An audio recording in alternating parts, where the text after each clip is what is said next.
Am I numbing my pain or am I accumulating?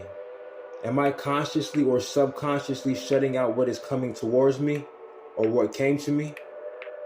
Am I letting it build up and cause damage within me? What is the ratio and level of peace I am able to manifest whenever given whatever life throws at me?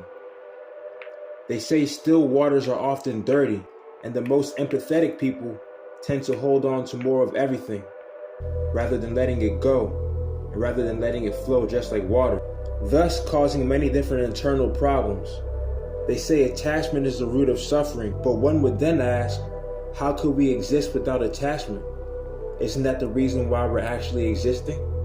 I would say it's more about having a strong heart than a big heart.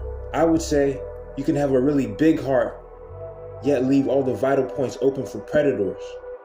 Or you could have too much of a guard, which numbed you or even suffocated you. I would say to never let the dark energy of this world make you bitter. I would say to never let the dark energy of this world change you as an individual. There's a powerful old saying that goes like this: be in the world, but not a product of it. Never let the external environment that you're in change who you are within, especially if it's toxic energy. At the same time, comfortability can also be lethal as well. If there is something coming at you that is contrast to what you hold to be true, having an internal blockage could hold you back from a negative energy that was possibly going to make you expand. So one thing I learned is to always be open to constructive criticism. You know when somebody's showing love to you versus trying to defeat you. You know when somebody, or the world even, is trying to teach you a lesson versus me letting my ego get in the way from growing and becoming a stronger person. It's often easy to tell what's right and what's wrong beyond our ego's attachment to being right or being superior by observing the effect our actions have on our health. Oftentimes, the mind is confused, but the body tells you differently. Honestly, I would say our body is our mind. Where is my body located at the present moment? Sometimes I just like to take a deep breath and scan that.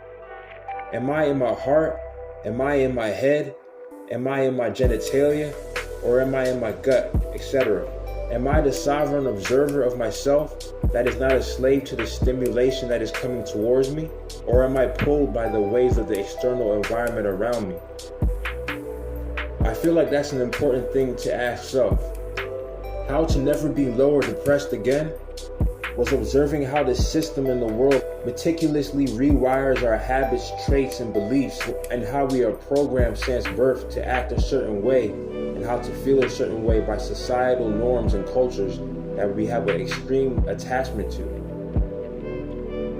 I sat down with myself and observed how I'm affected by the environment around me and how my past had affected how I am at the present. And I broke down different engrams within my mind, body, and spirit that I felt was holding me back or constricting me from being the best version of myself. Sometimes I feel like we can almost look at life as a school or a game. I would say most of the habits and traits that we have within our being are learned. Mental strength, just like physical strength, is like a muscle that needs to be torn apart and broken down to be built back. Many physical, psychological, and spiritual problems are partially spawned from the environment and energy we surround ourselves with. Because you can only teach what you know. But if all you ever knew was false light, then the fruit of your soil never really developed properly. Are we predestined to be subjected to a solidified fate? Or do we choose our fate? Do we have a choice to be a victim and choose victim mentality for the circumstances of life? Or do we have the choice right now to choose a victorious attitude towards anything that comes towards us in life, regardless of what the world throws at us? I like the more empowering philosophy, and I feel like that's a pressure most of us in the world have a hard time coping with. If I'm facing a weight that is too hard for me to lift, am I defeated by that tremendous weight like we often are? Or am I motivated and willing to become a stronger version of myself? Am I willing to look at my reflection and break it down to where I know I'm settling and work on that relentlessly until I become stronger or more refined? And then surround myself with that same type of vibe or energy to amplify myself and become a better person.